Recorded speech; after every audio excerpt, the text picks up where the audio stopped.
Class में हमारे पास अभी तक जुनेद अलवी जो है वो प्रेजेंट है और इनकी अटेंडेंस मार्क कर दी है। स्क्रीनशॉट में एक ले लेता हूँ।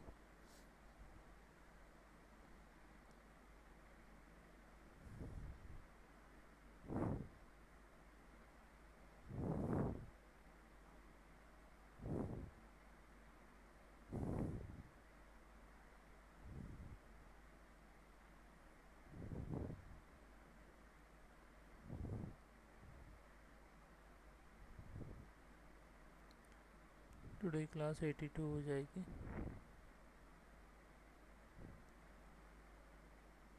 और जैसे ही अब हमें दूसरे स्टूडेंट ज्वाइन करेंगे तो फिर उनकी अटेंडेंस मार्क कर देंगे। जावास्क्रिप्ट हमने स्टार्ट करनी थी और बेसिकली जावास्क्रिप्ट जो है वो क्लाइंट साइड स्क्रिप्टिंग लैंग्वेज है। तो सबसे पहले जो है वो कोर्स आउटलाइन कोर्स कंटेंट में दिखा देता हूँ, समझा देता हूँ कि इंट्रोडक्शन टू जावास्क्रिप्ट होगा, ऑपरेटर्स एंड स्टेटमेंट क्या होते हैं। अच्छा, जावास्क्रिप्ट जो प्रोग्रामिंग लैंग्वेज है तो इसके अंदर प्रोग्रामिंग के कॉन्सेप्ट्स आते हैं। तो बेसिकली ऑपरेटर्स क्या होते हैं, स्टेटमेंट क्या होते हैं, जब मैं इसकी डिस्कस करूँगा तो आपको पता चलेगा। लूप्स एंड एरेस क्या होते हैं, फंक्शंस एंड ऑब्जेक्ट्स क्या होते हैं। तो यहाँ तक जो है वो हमारी जो पहली बुक थी HTML के अंदर जो जावास्क्रिप्ट है वो यहाँ तक ये वाला पार्ट आता है।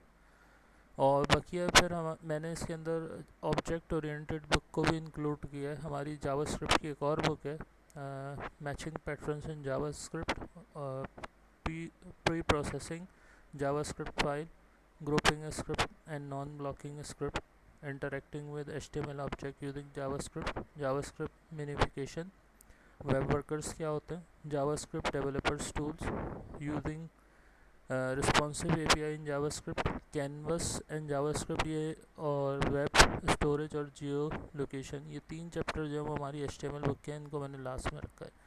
तो यहाँ तक जो है वो बेसिकली हमारी जावास्क्रिप्ट की एक और बुक इसके अंदर इंक्लूड है। तो ये भी सारी जावास्क्रिप्ट हम सीक्वेंस से पढ़ेंगे।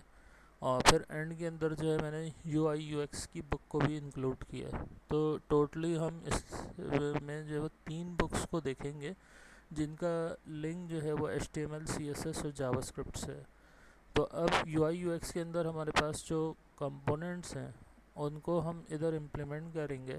जैसे कॉर्डन हो गया, रिस्पॉन्सिव सब मेन्यू नेविगेशन हो गई, साइड बाय साइड इमेजेस हो गई, स्लाइड शो हो गया, स्लाइड शो गैलरी हो गई, मॉडल इमेजेस हो गई, पेजिनेशन हो गई, प्रोडक्ट कार्ड हो गई, पॉपअप चैट विंडो हो गई, पॉपअप फॉर्म हो गया, चेकआउट फॉर्म हो गया। और इसी तरीके से हमारे पास popup form, checkout form, contract form, pricing table and responsive table. तो ये तमाम कंपोनेंट्स जो है वो हमने इस बुक के अंदर देखने हैं। तो इसके अंदर जो है वो हम HTML CSS जावास्क्रिप्ट वाले पार्ट को एंड में यूज़ करेंगे। और इसी तरीके से जो 3 चैप्टर हैं हमारे, इनको भी हम कवर करेंगे। तो हमारी ओवरऑल यहाँ पे 2 बुक्स कंप्लीट हो रही हैं। और इसके अलावा जो हमारी HTML की बुक के अंदर जावास्क्रिप्ट है वो भी इसमें कवर हो जाएगी। तो जावास्क्रिप्ट को स्टार्ट करते हैं। तो सबसे पहले जावास्क्रिप्ट जो है वो एक फंक्शनल प्रोग्रामिंग लैंग्वेज है, ऑब्जेक्ट ओरिएंटेड बेस भी कहलाती है। तो इसकी सबसे पहले जो है वो डेफिनेशन को हम देखते हैं कि जावास्क्रिप्ट बेसिकली है क्या। जावास्क्रिप्ट इन्वेंट करी ब्रेंडन एक इन सितंबर 1995। एक इन्वेंटर है जावास्क्रिप्ट का, इसका नेम है। बेसिकली 1995 के अंदर जावास्क्रिप्ट जो मोज़िला कंपनी का फाउंडर है, जो वेब ब्राउज़र है, तो उसने बेसिकली अपने ब्राउज़र के लिए जो जावास्क्रिप्ट को इंट्रोड्यूस करवाया। अच्छा, जावास्क्रिप्ट हमारी जो है वो client side web scripting language कहलाती है। और इसको जो है वो ऑब्जेक्ट ओरिएंटेड प्रोग्रामिंग लैंग्वेज भी कहते हैं।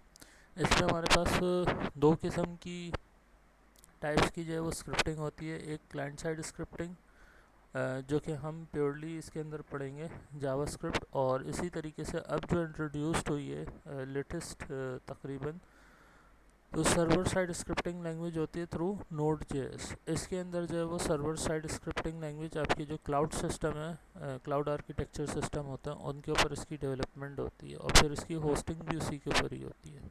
तो ज़्यादातर हमारे पास मीन और मर्न से रिलेट जितने भी डेवलपर्स होते हैं तो वहाँ वो Node.js को यूज़ करते हैं। और सिंपली जो फुल स्टैक डेवलपर होते हैं तो वो जावास्क्रिप्ट को as a client side scripting language चाहे वो अपनी डेवलपमेंट के अंदर यूज़ करते हैं। तो इसी तरीके से हमारे पास कुछ डेफिनेशन है ऑब्जेक्ट की कि ऑब्जेक्ट क्या होता है, तो ये हम आगे जाकर देखेंगे। Object basically refers a collection of properties and function. एक ऑब्जेक्ट ओरिएंटेड के अंदर कॉन्सेप्ट होता है एक एलिमेंट का, कह लें कि मिसाल के तौर पे इमेज है, इमेज एक एलिमेंट है, तो उसको प्रोग्रामिंग में एक ऑब्जेक्ट भी कह सकते हैं कि वो फिज़िकली आपके ब्राउज़र के ऊपर अपना रिज़ल्ट शो कर रही है इमेज, तो वो क्या है, वो एक ऑब्जेक्ट है। तो उसकी क्या होंगी, प्रॉपर्टी होंगी या फंक्शन होंगे। इसी तरीके से जावास्क्रिप्ट की लाइब्रेरी के अंदर जो प्रॉपर्टीज़ और फंक्शन होते हैं, जो बिल्ट इन हमारे पास इवेंट हैंडलर्स भी होते हैं, तो उनको हम यूटिलाइज़ करते हैं अपने एलिमेंट्स के ऊपर। तो यहाँ पर जो है वो बेसिकली क्या चीज़ कहलाएंगे कि object collection of properties and functions को कहते हैं, शॉर्टली अगर हम बात करें। इसी तरीके से हमारे पास जावास्क्रिप्ट के अंदर फंक्शनल प्रोग्रामिंग होती है और एक बिल्ट इन फंक्शन होता है। तो हम ये भी कह सकते हैं refers a collection of statement it's called function, कि जितने भी स्टेटमेंट्स लिखी जाएंगी फंक्शन प्रोग्रामिंग के अंदर या बिल्ट इन फंक्शन को कॉल करवाया जाएगा, हम उसको क्या कहते हैं, फंक्शन कहते हैं। अच्छा, एरे हमारे पास एक डेटा टाइप होती है, collection of values stored in memory location, and array always start its indexing from zero। Programming languages में एरे मेमोरी के अंदर जो है वो क्रिएट होता है, और बेसिकली एरे एक डेटा टाइप होती है जो अपने अंदर डाटा को स्टोर करता है और इसकी इंडेक्सिंग ज़ीरो से स्टार्ट होती है। तो इस कॉन्सेप्ट को भी हम देखेंगे, और इसी तरीके से जो है वो further more request escape sequence character को हम आगे जाकर देखेंगे। अभी फ़िलहाल जो है वो जावास्क्रिप्ट की बेसिक डेफिनेशन आ गई, जावास्क्रिप्ट की टाइप्स आ गई, और अब जब हम जावास्क्रिप्ट को स्टार्ट करते हैं,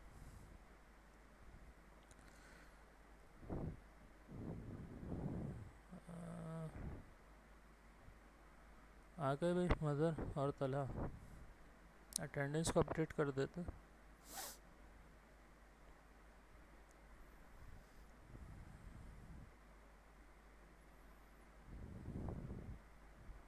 सुफियान को भी मैसेज कर दो, अली को भी, कि ये भी आ जाएं भाई, नहीं तो जावास्क्रिप्ट फिर समझ में नहीं आएगी और फिर मसला होगा। अच्छा, अब हमारे पास मज़हर और तलहा भी आ गए, तो इनकी भी अटेंडेंस मार्क कर देते हैं।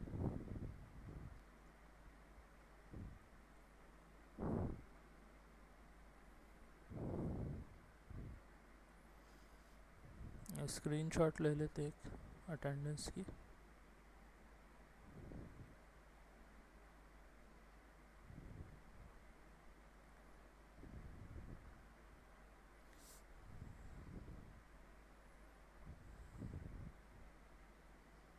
ये हमारे पास हो जाएगी टुडे क्लास 83 कर देते।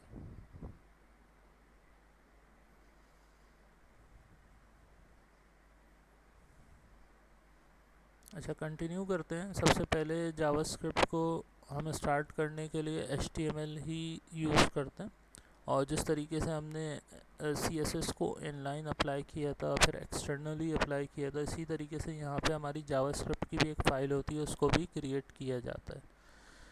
तो अभी फ़िलहाल मैं इंटरनली इसके जो स्क्रिप्ट का टैग होता है उसके अंदर जावास्क्रिप्ट को अप्लाई करूँगा, डायरेक्टली वो अप्लाई होगी, तो उसके लिए मुझे HTML यहाँ से सेलेक्ट करना पड़ेगा। तो यहाँ पर हमने इसको सेलेक्ट कर दिया। सबसे पहले यहाँ पर हम लिख देते हैं welcome,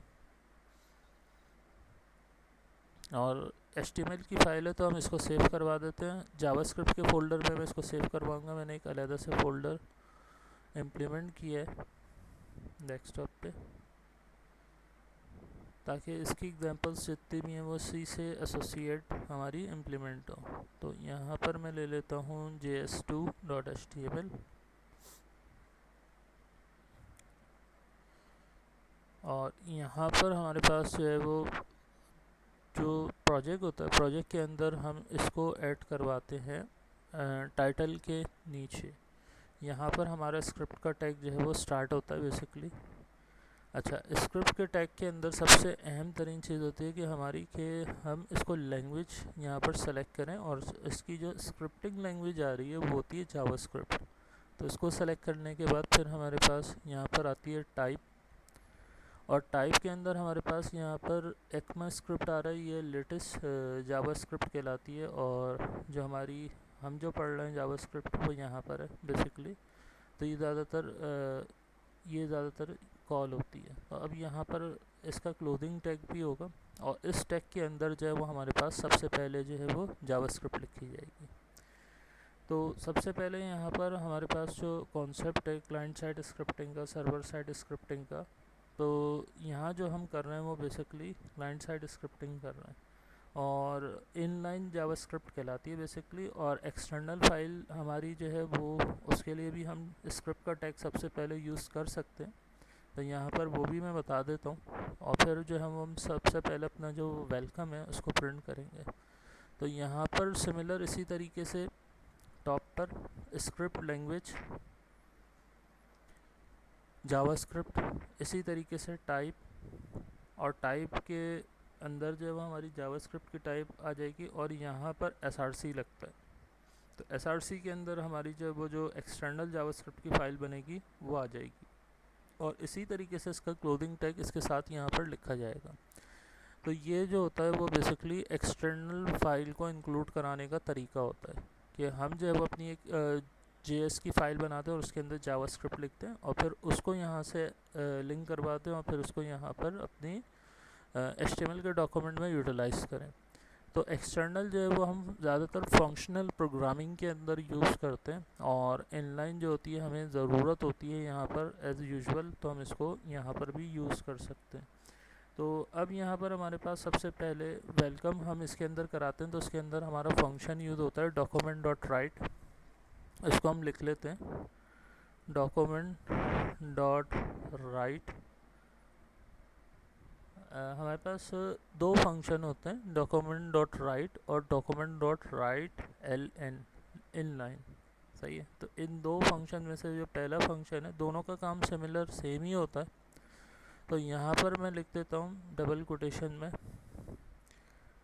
welcome in JavaScript programming language, Java script client side Java scripting language, client CLIENT client side scripting language, RIPTING scripting. अच्छा, मैंने इसको क्लाइंट साइड जो कहा है उसका रीज़न मैं बताता हूँ, और इसके अंदर हम अगर BR लिख दें इस तरीके से तो ये भी वर्क करेगा। इसको मैंने करवा दिया सेव, और सेव करवाने के बाद सबसे पहले इसका जो है वो रिज़ल्ट चेक करते हैं। तो यहाँ पर जो है वो हमारे पास क्या आ गया, हमारा welcome in JavaScript client side scripting language जो हमने सेंटेंस लिखा है वो यहाँ पर कॉल होगी। अच्छा, ब्राउज़र जो है वो HTML को जानता है, तो इस वजह से एरर नहीं देगा। तो यहाँ पर डबल कोटेशन के अंदर हम HTML को भी यूज़ कर सकते हैं।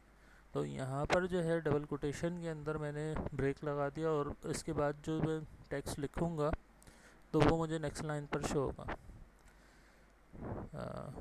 हेलो वर्ल्ड लिख देते हैं, क्योंकि सबसे पहला जो भी डेवलपमेंट का कोड लिखा जाता है, तो ज़्यादातर आप आगे जाके प्रोग्रामिंग लैंग्वेज में देखेंगे तो टीचर्स सबसे ज़्यादा इस वर्ड को यूज़ करेंगे, हेलो वर्ल्ड, क्योंकि बेसिक जो प्रिंट करने का कॉन्सेप्ट है प्रोग्रामिंग के अंदर, ये ज़्यादातर वर्ड यूज़ होता है। तो अब अगर मैं यहाँ पर रिफ़्रेश करूँ तो मुझे वो नेक्स्ट लाइन के ऊपर जो है वो वर्ड शो होगा। तो ये बेसिकली हमारे पास प्रिंटिंग का फंक्शन होता है। अच्छा, सबसे पहले जो मैंने इसके अंदर बताया कि ये क्लाइंट साइड स्क्रिप्टिंग लैंग्वेज और सर्वर साइड स्क्रिप्टिंग लैंग्वेज है, इन दोनों में डिफरेंस क्या है? इसमें डिफरेंस सादा सा है कि क्लाइंट साइड स्क्रिप्टिंग लैंग्वेज जितनी भी होती है वो आपके ब्राउज़र के ऊपर ऑटोमेटिकली जो भी आप कोड लिखेंगे वो जो कोड होता है वो कॉल हो जाता है, और उसका रिज़ल्ट जब आपको आसानी से इधर क्या हो जाता है, शो हो जाता है।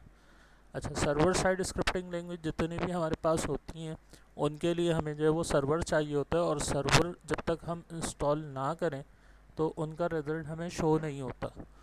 तो अब यहाँ पर जो हमारे पास Node.js है उसके लिए हमारे पास यहाँ पर उसका पूरा एक फ्रेमवर्क होता है, उसको इंस्टॉल करना पड़ता है, और फिर उसके थ्रू जो है वो हम उसकी डेवलपमेंट को परफॉर्म कर देते हैं। तो उसमें नोट में जो हमारे पास उसका जो सर्वर होगा वो फिर उसके रिज़ल्ट को कॉल करके उसके रिज़ल्ट को शो करता है। तो अब यहाँ पर जो क्लाइंट साइड स्क्रिप्टिंग लैंग्वेज है वो ज़्यादातर आपकी ब्राउज़र समझता है और उसको जब आसानी से कॉल कर लेता है, उसके जितने भी फंक्शनलिटी आप करें वो आपको यहाँ पर आसानी से उसके रिज़ल्ट को शो करवा देती है। तो अब यहाँ पर हमारे पास जो दूसरा फंक्शन है उसको हम देखते हैं प्रिंटिंग का। अच्छा, प्रिंटिंग के फंक्शन के बारे में मैंने आपको ये बताया था, HTML में हमने राउंड ब्रैकेट का यूज़ किया था। तो मैंने कहा था कि ये फंक्शन की पहचान होती है।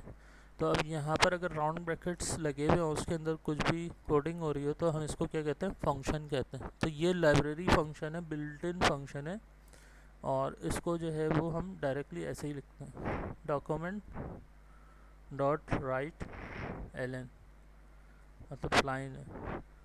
और ये हमारा पूरा जो है वो क्या कहलाता है, एक स्टेटमेंट कहलाती है एक तरीके से, और जो कि क्या कर रही है, प्रिंट कर रही है। प्रिंटिंग स्टेटमेंट भी कह सकते हैं हम इसको। और एक होती है कैलकुलेशन स्टेटमेंट, उसमें प्रोसेस होता है, उसमें प्लस होता है, माइनस होता है, मल्टीप्लाई होता है, डिवाइड होता है, तो वो प्रोसेसिंग स्टेटमेंट कहलाती है। ये प्रिंटिंग स्टेटमेंट भी हम इसको कह सकते हैं। तो welcome in client side scripting, और हम लिख देते हैं जावा स्क्रिप्टिंग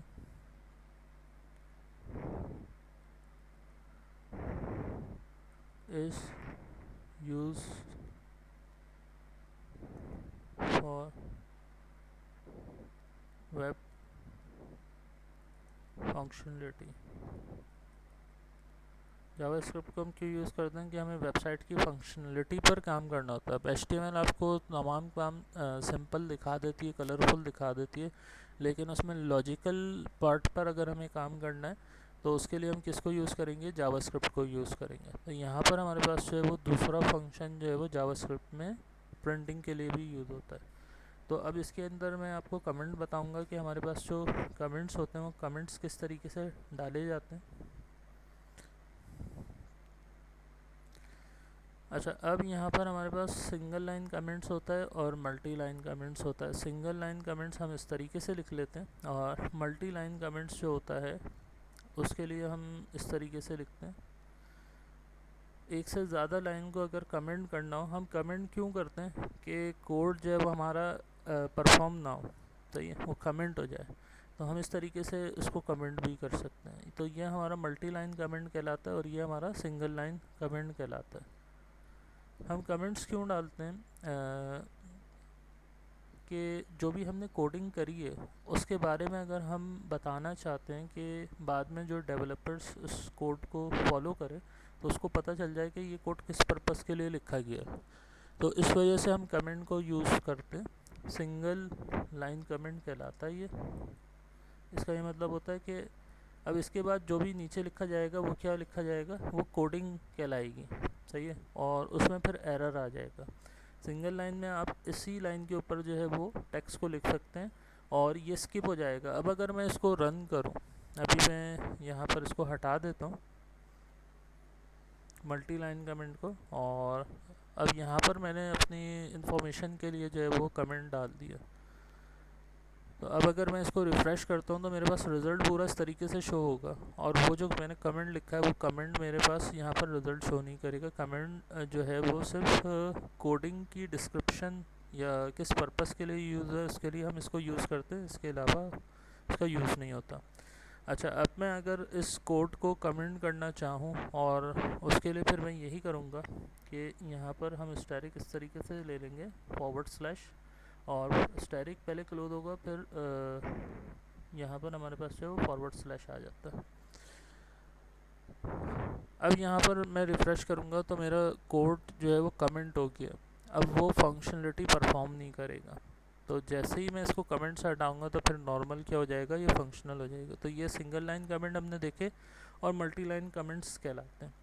अब इसके अंदर हमारे पास जो है वो हमने स्केप सीक्वेंस को देखना है कि अभी जो हमने स्केप सीक्वेंस यहाँ पर देखी है। अच्छा, इसी तरीके से प्रिंटिंग के हमारे पास और फंक्शन होते हैं, हम उसको एक एक करके अभी देखेंगे। सबसे पहले हम स्केप सीक्वेंस को देख लेते हैं कि स्केप सीक्वेंस किस पर्पस के लिए यहाँ पर यूज़ की जाती है। यहाँ पर हमारे पास जो टेक्स्ट डॉक्यूमेंट है इसमें मैंने इसको लिखा हुआ है कि एस्केप सीक्वेंस जो करैक्टर्स होते हैं हमारे पास, जिसमें बैक स्पेस आता है, फॉर्म बैक स्पेस एफ होता है, फॉर्म फिट कहलाता है। न्यू लाइन के ऊपर कोई टेक्स्ट लिखना है, यहाँ पर मैंने क्या लिखा है, बी आर लिखा है। और इसी तरीके से हमारे पास बैकस्लैश एन होता है, तो वो हमारा ज़्यादातर जो अलर्ट होता है, अलर्ट के अंदर ज़्यादातर हम इसको यूज़ करते हैं। इसी तरीके से हमारे पास 7 फंक्शन अभी हम देखेंगे और उनके अंदर हम इसका यूज़ देखेंगे एस्केप सीक्वेंस का। तो स्लैश एन जो है उसमें यूज़ किया जाएगा। इसके अलावा जो हमारी रिक्वायरमेंट होगी, जैसे सिंगल कोट या डबल कोट अगर मैं इसमें लिखना चाहूँ, तो यहाँ पर मैं देखें, यहाँ पर मैं क्या काम कर रहा हूँ कि जो भी कोडिंग होती है वो डबल कोटेशन के अंदर, जो भी टेक्स्ट है वो भी डबल कोटेशन के अंदर मैंने लिखा है, सही है। अब मुझे यहाँ पर इंटरनली किसी सेंटेंस के अंदर डबल कोटेशन चाहिए, तो उसके लिए मैं क्या काम करूँगा, उसके लिए मैं इसको यूज़ करूँगा कि अगर मुझे सिंगल कोट चाहिए तो बैक स्लैश सिंगल कोट आ जाएगा और फिर उसका क्लोजिंग भी बैक स्लैश और सिंगल कोट होगा। इसको अप्लाई करके देखते हैं। फ़र्ज़ करें कि यहाँ पर जो है मैं सिंगल कोटेशन चाहता हूँ, तो यहाँ पर मैं क्या करूँगा, बैक स्लैश सिंगल कोट और स्पेस दबा दूँगा। इसी तरीके से यहाँ पर मैं इसको क्लोज़ करूँगा, बैक स्लैश और सिंगल कोटेशन, और इसको हमने करवाया सेव करवाने के बाद अब हम इसके रिज़ल्ट को चेक करते हैं, तो हमें ये sentence double quotation single quotation में मिल जाएगा। और इसी तरीके से अगर मैं डबल कोटेशन के अंदर इस सेंटेंस को लिखना चाहता हूँ, तो यहाँ पर मैं क्या लगा दूँगा, डबल कोटेशन। तो ये इम्पोर्टेंट तरीन चीज़ है कि अगर मुझे इसमें डबल कोटेशन में अगर लगाऊंगा तो वो ये समझेगा कि यहाँ पर फंक्शन के जो पैरामीटर है, पैरामीटर में कोई टेक्स्ट लिखा जाता है, कोई वेरिएबल लिखा जाता है, तो यहाँ पर जो है वो उसको एज अ टेक्स्ट ट्रीट करेगा, वेरिएबल को ट्रीट करेगा। लेकिन अगर मुझे कोई सेंटेंस डबल कोटेशन में चाहिए तो उसके लिए फिर मैं इस तरीके से यूज़ करूँगा।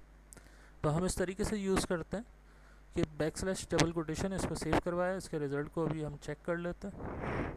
तो अब हमारे पास जो है वो डबल कोटेशन आ जाएगी। तो ये इम्पॉर्टेंट तरीन हमें बाज़ दफ़ा चाहिए होता है। अब ब्राउज़र कर क्या रहा है, इसको जो है वो एज अ कोटेशन ट्रीट कर रहा है और इसको जो है वो एज अ सेंटेक्स के तौर के ऊपर जो है उसको ट्रीट कर रहा है।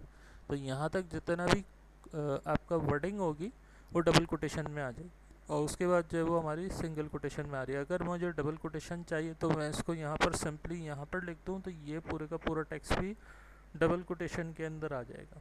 तो ये हमने एक इम्पॉर्टेंट तरीन चीज़ देखी। अब इसी तरीके से यहाँ पर जो हमने दूसरे एस्केप सीक्वेंस जो है वो परफॉर्म नहीं करते, तो वो अलर्ट के अंदर या हमारे पास प्रॉम्प्ट होता है, प्रॉम्प्ट के अंदर जो है वो अप्लाई होगा स्लैश एन, और अगर मैं इधर डायरेक्टली स्लैश एन लिख दूंगा तो नेक्स्ट लाइन पर नहीं जाएगा, उसी लाइन पर रिज़ल्ट को शो करा देगा। तो मैं अप्लाई करके दिखा देता हूँ कि मुझे दूसरा जो टेक्स्ट है वो नीचे ही चाहिए, तब वो इधर आ गया। देखें, हालांकि कुछ एस्केप सीक्वेंस अप्लाई हो जाती है और कुछ नहीं होती। तो ये जो होता है ये बेसिकली आपकी प्रॉम्प्ट के अंदर या अलर्ट के अंदर यूज़ होती है, तो वहाँ हम इसको यूज़ कर लेंगे अभी। और यहाँ पर जब हम सिंपल बी आर को यूज़ कर लेते हैं, तो slash N back slash N का भी मकसद क्या होता है कि नेक्स्ट लाइन के ऊपर लेकर जाओ, लेकिन इन फंक्शंस के अंदर जो है वो बी आर यूज़ होता है, सही है। तो इस चीज़ का जो है वो ख़ास ख्याल रखिएगा कि अगर आपको जो नेक्स्ट लाइन के ऊपर जो भी अपना रिज़ल्ट चाहिए तो उसके लिए आप पी आर को यूज़ कर सकते हैं। तो अब जो हमारे पास फंक्शनलिटी है, फंक्शनलिटी को हम देखते हैं। इसी तरीके से यहाँ पर हमारे पास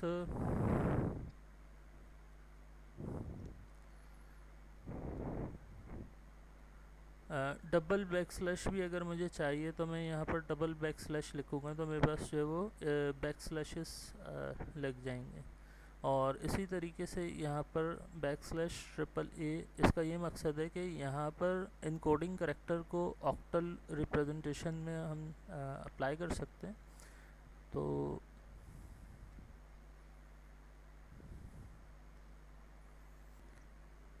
हमारे पास कॉन्सेप्ट होता है नंबर सिस्टम्स में हेक्साडेसिमल नंबर्स और डेसिमल नंबर्स, ऑक्टल नंबर और बाइनरी नंबर्स का। तो हेक्साडेसिमल जो हमारे पास सीरीज़ होती है बेसिकली वो 0 से स्टार्ट होती है और 0 to 9 जाती है। तो ये कितने हो गए? 10। 10 के बाद जो 11 आता है हमारे पास, 11 में हमारा क्या आता है? ए। 12 में क्या आ जाएगा? बी। 13 में क्या आ जाएगा? सी। 14 में डी। 15 में ई। 16 में एफ और 17 में 10 आता है। तो इस तरीके से फिर ये कितना जाएगा? 20, 30, 40, 80, 100। अच्छा, अब ये जो है फर्दर और आगे बढ़ रहा है, तो इस तरीके से जो है वो 10 से 20 जाएगा और 20 फिर जाने के बाद फिर हमारे पास इसी तरीके से A B C D E F चलेगा और फिर उसकी जो काउंटिंग बन रही होगी वो बेसिकली काउंटिंग होगी। तो यहाँ पर हमारे पास जो ये सीरीज़ वर्क करती है हेक्स की, वो इस तरीके से नंबर सिस्टम चलता है। 0 से स्टार्ट हुआ 9 तक और फिर यहाँ से जो है वो एफ तक क्या बन गया आपका? 15 और 16 जो है वो आपका 10 से फिर स्टार्ट हो जाएगा। तो 9 के बाद जो 10 होगा ना वो एफ के बाद लिखा जाएगा। अच्छा, जो हम नॉर्मल अपनी आम जिंदगी के अंदर नंबर सिस्टम यूज़ करते हैं वो डेसिमल यूज़ करते हैं। वो हमेशा 0 से अगर स्टार्ट होता है तो 10, 11, 12, 13, 14, 15, 16, 17, 18, 19, 20 सो ऑन, जितना भी आप लिखना चाहते हैं वहाँ तक आप जो भी नंबर को लिखेंगे तो ये डेसिमल सीरीज़ हमारी रोज़मर्रा में इस्तेमाल होती है। अच्छा, हेक्साडेसिमल सीरीज़ जो है वो कंप्यूटर की प्रोग्रामिंग के अंदर ज़्यादातर इसका यूज़ होता है। तो हम हेक्साडेसिमल कोड्स को ज़्यादातर देखेंगे। एचटीएमएल में हमने हेक्साडेसिमल कलर्स हैश करके यूज़ किए थे, तो वो बेसिकली ये सीरीज़ थी नंबर्स की। आपने उसके अंदर एफ भी देखा होगा, ई भी देखा होगा, डी भी देखा होगा। तो कलर्स कम्बिनेशन में ये बेसिकली यूज़ होती है सीरीज़। अच्छा, डेसिमल नंबर हमारे रोज़मर्रा की कैलकुलेशन में होते हैं। इसी तरीके से हमारे पास आता है ऑक्टल। ऑक्टल में क्या होता है? 0 to 7 8 हो गया। ऑक्टल का मतलब होता है 8। तो अब यहाँ पर 8 के बाद फिर क्या आएगा? 10। तो इसी तरीके से हमारा जो है वो 17 तक जाएगा और 17 के बाद फिर क्या आ जाएगा? 20। फिर उसकी सीरीज़ इसी तरीके से चलेगी जिस तरीके से ऊपर से चलती भी आ रही है। तो ये हमारा जो ऑक्टल यूज़ होता है इसका मतलब होता है 8। ये हमारी कैलकुलेशंस के अंदर यूज़ होता है, ज़्यादातर कन्वर्जन्स में हम इसको यूज़ करते हैं। अच्छा, 10 फिर हमारे पास कंप्यूटर जो मशीन लैंग्वेज फॉर्मेट में वर्क करता है वो करता है बाइनरी 1-0 की लैंग्वेज के अंदर। इसका मतलब ये होता है कि ऑन एंड ऑफ। 0 का मतलब होता है ऑफ और 1 का मतलब होता है ऑन। तो अब यहाँ पर हमारे पास क्या होगा? 0 तो 0 ही होता है, 1 हमेशा क्या होगा? 1 होगा और फिर 2 क्या हो जाएगा? 1-0 हो जाएगा। फिर 3 क्या होगा? 1-1 होगा। फिर इसी तरीके से इसकी कम्बिनेशन इस तरीके से चलती रहेगी कि पहले हमारे पास क्या आया? 1 आया, फिर हमारे पास क्या आया? 1-0 आया, फिर हमारे पास क्या आया? 1-1 आया। सही है। तो अब इसी तरीके से जो हमारा 10 है उसमें क्या लग गया? 0 लग गया। फिर उसके बाद क्या लग गया? 10 में 1 लग गया। फिर जब 1 लग गया तो वो फिर क्या हो गया? 11 हो गया। 10 के बाद फिर क्या हो गया? 11 आ गया। फिर उसमें 0 लग गया, फिर 1 लग गया। फिर इसी तरीके से एक 0 बढ़ा, उसमें क्या लग गया? 0 लग गया। फिर इसी तरीके से उसमें क्या लग गया? एक 1 लग गया। सही है। फिर 1-0-1 हुआ, उसमें क्या लग गया? 0 लग गया। 1-0-1 में क्या हुआ? 1 लग गया। इस तरीके से जो है वो ये सीरीज़ 1-0-1-0-1-0 या 1-1 इस तरीके से अप्लाई होती है। तो कंप्यूटर जो है इसमें ज़्यादातर जो कंप्यूटर ट्रांसलेशन करता है मशीन फॉर्मेट में वो बाइनरी में करता है, 1-0 फॉर्मेट में करता है। अच्छा, अब कन्वर्जन ये होती है, इससे ऊपर जो इसका एक कन्वर्जन चार्ट होता है जो कि ह्यूमन लैंग्वेज को ट्रांसफॉर्म कर रहा होता है मशीन लैंग्वेज में, उसको वो ज़्यादातर आपका बायोस के अंदर होता है। कंप्यूटर में मदरबोर्ड में एक आईसी होती है बायोस, उसके अंदर उसकी फंक्शनलिटी लिखी भी होती है कि उसको किस तरीके से जो है वो कन्वर्जन करके माइक्रो प्रोसेसर को रिज़ल्ट समझाना है। तो ये बेसिकली जो है वो हमारा नंबर सिस्टम हार्डवेयर के अंदर, कंप्यूटर में बायोस के अंदर, उसकी आईसी के अंदर पहले से बिल्ट इन होता है और जो कि क्या कर रहा होता है? कन्वर्जन ट्रांसलेट करके जो है वो माइक्रो प्रोसेसर को उसका रिज़ल्ट समझा रहा होता है कि जो आपको कमांड मिली है उसका ये मकसद है, जो आपको ये कमांड मिली है अब ये करना है। तो बायोस के साथ माइक्रो प्रोसेसर का क्या होता है, लिंक होता है। ट्रांसलेशन जो भी होकर आती है मशीन फॉर्मेट में, कन्वर्जन होके वो माइक्रो प्रोसेसर को दे दी जाती है, और फिर माइक्रो प्रोसेसर उसको क्या करता है, उसको मैनिपुलेट करता है। तो ये तमाम का तमाम जितना भी सिस्टम प्रोग्रामिंग से रिलेटेड फंक्शनलिटी होती है वो बायोस में होती है, और कंप्यूटर का जितना भी फर्मवेयर होता है, सिस्टम सॉफ्टवेयर होता है, वो तमाम का तमाम बायोस में लिखा हुआ होता है, ताकि जो वो कंप्यूटर को ये पता हो कि उसको जो है वो क्या काम किस तरीके से और कब करना है, और उसको जो ऑर्डर मिलते हैं वो बायोस के पॉइंट ऑफ व्यू से मिलते हैं। तो यहाँ पर हमारे ये बेसिकली चार कह लें टाइप्स हैं, चार फॉर्मेट हैं कन्वर्जन नंबर्स के, तो ये बेसिकली यूज़ होते हैं। तो अब अगर मुझे इनमें से किसी तरीके का भी रिज़ल्ट चाहिए तो मैं उसको किस तरीके से अपने पास यहाँ पर लिखूँगा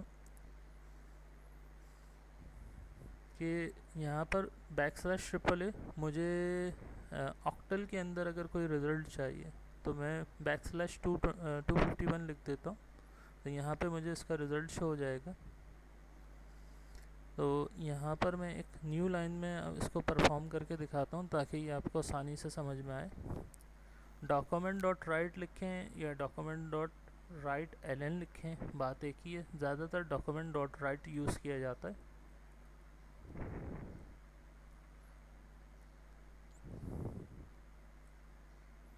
अच्छा, अब यहाँ पर हम सिंगल कोटेशन भी लिख सकते हैं, डबल कोटेशन वो मैं आपको आगे जाके बताऊंगा कि उसको कहाँ लिखना होता है।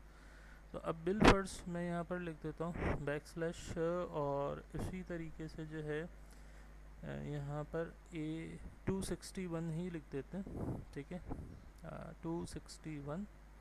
और ये बेसिकली हमने जो है वो ऑक्टल के अंदर 251 है, ऑक्टल के अंदर जो है वो लिखा है। अब ऑक्टल का मतलब होता है 8 की फॉर्म, सही है।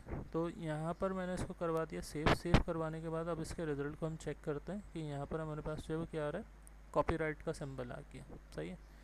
तो अब यहाँ पर हमारे पास जो ऑक्टल है, ऑक्टल को अगर मुझे यूज़ करना है तो मुझे यहाँ पर सिंबल टेबल पता होना चाहिए। मैं यहाँ पर गूगल करवा देता हूँ,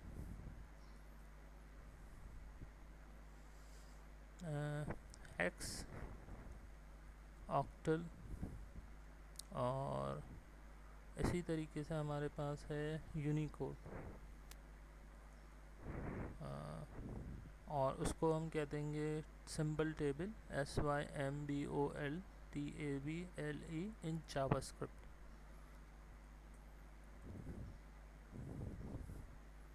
तो यहाँ पर हमारे पास डिस्कस किया हुआ होगा जावास्क्रिप्ट के अंदर। अब क्योंकि मैंने लिखा है तो उसने मुझे ये दिखा दिया। अब इसमें जो पहले से सेट की भी होंगी इनकी वैल्यूज़, तो हमें पता चल जाएगी कि जावास्क्रिप्ट में हम उसको इस तरीके से कॉल करवा सकते हैं। अब मैंने लिखा यहाँ पे कॉपीराइट, तो इसका जो रिज़ल्ट है वो डिस्क्रिप्शन के अंदर बताया हुआ है। तो हेक्स के ऑक्टल के अंदर 261 था, 261। तो यहाँ पर हमारे पास सिंबल भी आ जाएंगे। तो यहाँ पर हमें जो है वो लिमिटेड दिए हुए, तो एक कंप्लीट लिस्ट भी नहीं है हमारे पास। तो यहाँ पर हमारे पास जो हम डबल कोटेशन में कोड को लिखेंगे तो जावास्क्रिप्ट उसको बेसिकली क्या करेगी, परफॉर्म करेगी। तो अब यहाँ पर मैं अगर यूनिकोड इसको मैं अप्लाई करके देखता हूँ, यहाँ पर बेसिकली \u कर होता है, तो ये डायरेक्टली नहीं लिखा जाएगा। तो यहाँ पर हमारे पास जो इसका कोड है वो ये है, सही है। तो इसको हम कॉपी कर लेता हूँ, इससे जो है हमारे पास क्या आना चाहिए, 8 आना चाहिए, सही। तो इसको मैंने किया कॉपी, और कॉपी करने के बाद फिर मैंने इसको किया यूनिकोड अगर मुझे लिखना है तो मैं लिखूँगा \u छोटा सा, और फिर इसके बाद जो है उस नंबर को मैंने किया पेस्ट, सेव करवाया। अब हम रिफ़्रेश करेंगे तो हमारे पास 8 आ जाना चाहिए, 8 आ गया। तो इस तरीके से जो है वो यहाँ पर हम जो बिल्ट इन सिम्बल्स होते हैं जो हमें चाहिए होते हैं, कॉपीराइट हो गया, ट्रेडमार्क हो गया, तो ये बेसिकली हमारे जो होते हैं वो सिम्बल्स होते हैं जो कि HTML में भी हमारे यूज़ होते हैं। तो ये मैं आपको बता दूंगा, सिंपल ही है। अच्छा, अब यहाँ पर हमारे पास जो स्टार्टिंग के अंदर आप देख रहे होंगे तो ये फंक्शनल कहलाते हैं। ये कंट्रोल कैरेट कहलाता है, कंट्रोल ए दबाने, कंट्रोल बी, कंट्रोल सी, तो ये करेक्टर होता है। तो हमारे पास यहाँ पर यूनिकोड अप्लाई होता है, डेसिमल अप्लाई होता है, हेक्स अप्लाई होता है, और इसी तरीके से जो है वो ऑक्टल अप्लाई होता है। तो अब ऑक्टल हमने देख लिया, डेसिमल सिंपल लिख देंगे, डेसिमल आ जाएगा। यूनिकोड हमने देख लिया। अब इसी तरीके से जो है वो हम यहाँ पर 10 को देखते हैं कि अगर मैं इसको कर दूँ कॉपी, सही है, और कॉपी करने के बाद वहाँ पर हम इसको किस तरीके से लिखेंगे, यहाँ पर हम लिखते हैं बैकस्लैश स्मॉल में x, इसका मतलब होता है हेक्स की वैल्यू को कॉल करो, और 0 ये हमारे पास क्या होता है, वहाँ पर 11 होता है। तो हमने इसको करवाया सेव, और सेव करवाने 10 होता है, तो इसका रिज़ल्ट हमारे पास जो है वो 10 आ जाएगा। कॉल नहीं हुआ, हमने कोई गलती कर दी है। 0A और x I think so capital लिखना है, कैपिटल लिख के देख लेते हैं। सेव करवा दिया, सिंपल स्ट्रिंग उसने जो है उसको कॉल कर दिया। स्मॉल में अगर मैं लिखता हूँ, अब सेव करवा दिया, और उसको यहाँ से कॉल करते हैं। तो यहाँ पर हमारे पास सिंपल 8 प्रीवियस 1 आ रहा है। मैं इसको यहाँ से हटा देता हूँ और इसको अब सेव कर देते हैं। अब देखते हैं, अच्छा इसकी सपोर्ट नहीं है इसके अंदर, आई थिंक सो। तो यहाँ पर हेक्स में मैं अगर लिखूँ 11 डायरेक्टली, ठीक है, अब इसका रिज़ल्ट जो है हम देखते हैं कि हमारे पास क्या दिखाएगा। अच्छा यहाँ पर डिफरेंट इसका रिज़ल्ट है, अब वो मेरे ख्याल में खाली स्पेस होगी। तो अब यहाँ पर अगर मैं लिखता हूँ 10, सही है, तो अब यहाँ पर हमारे पास जो है वो डिफरेंट सिंबल आ रहा है, ठीक है। तो यहाँ पर हम देख लेते हैं कि हमारे पास 10 हमने लिखा है सिंपल, तो यहाँ पर हमारे पास जो है वो सिंबल आने शुरू हो गए। तो सिंबल हमारे पास जो स्टार्ट हो रहे हैं वो नीचे जाकर हो रहे हैं काफ़ी, और स्टिल ये भी हमारे पास एक बहुत बड़ी लिस्ट है। तो unicodlookup.com है, ये मुझे कुछ बेहतर लग रही है साइट, क्योंकि इसके अंदर आपको तकरीबन तमाम कोड्स जो हैं वो डिफ़ाइन किए हुए हैं, ठीक है। फ़र्ज़ कर लें इसमें मैं ले लेता हूँ F1 ले लेता हूँ। F1 के अंदर हमारे पास जो है वो इस तरीके से n आना चाहिए, सही है। हमने इसको करवाया सेव, और सेव करवाने के बाद अब इसके रिज़ल्ट को चेक करते हैं। इस तरीके से आ गया। तो ये जो है वो सूटेबल वेबसाइट है। इसके लिंक को मैं यहाँ पर कॉपी कर देता हूँ और ये मैं आपको प्रोवाइड कर दूँगा। तो आप इससे जो है वो कॉपीराइट के सिंबल्स चाहिए होते हैं हमें, ट्रेडमार्क चाहिए होता है, रजिस्टर्ड चाहिए होता है। तो फिर आप यहाँ से इस तरीके से जो है वो आप देखते हैं ना कि वेबसाइट में नीचे लिखा हुआ होता है कॉपीराइट कंपनी का नेम, तो वो इस तरीके से अप्लाई किया जा रहा होता है बेसिकली, ताकि जो है वो हमें जो है वो नीचे वेबसाइट के ऊपर ट्रेडमार्क या कॉपीराइट और इसी तरीके से रजिस्टर्ड का जो है वो सिंबल दिखाई दे। तो ये बेसिकली ये यूज़ हो रहा होता है इस तरीके से जावास्क्रिप्ट के अंदर। HTML में भी हम इसको डायरेक्टली ऐसे लिख सकते हैं कि अगर मैंने इसको यहाँ पे लिख दिया, कॉपी कर दिया, और HTML में अगर मैं इसको लिख देता हूँ यहाँ पर सिंपल बॉडी के अंदर, और इसको करवा दिया मैंने सेव, तो अब मुझे ये भी रिज़ल्ट शो हो जाएगा। यहाँ पर हो गया। HTML में इस तरीके से होता है। तो HTML में भी हम इसको डायरेक्टली कॉपीराइट ट्रेडमार्क यूज़ कर सकते हैं इस तरीके से।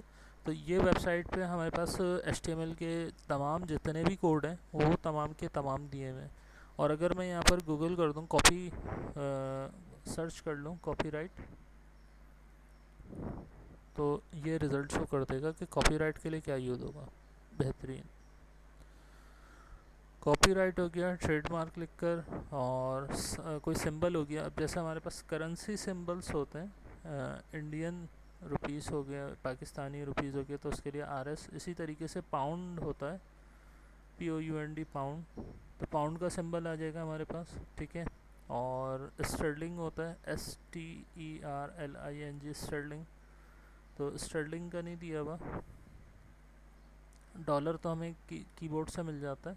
तो बहुत सारे हमारे पास जो सिंबल्स होते हैं उनका यूनिकोड या इनका करेक्टर हम यहाँ से देख सकते हैं। तो लिहाजा 1 मिनट रह गया, नेक्स्ट वीडियो में मैं इसके आगे से कंटिन्यू करता हूँ। तो यहाँ पर मैं वीडियो को कर रहा हूँ स्टॉप।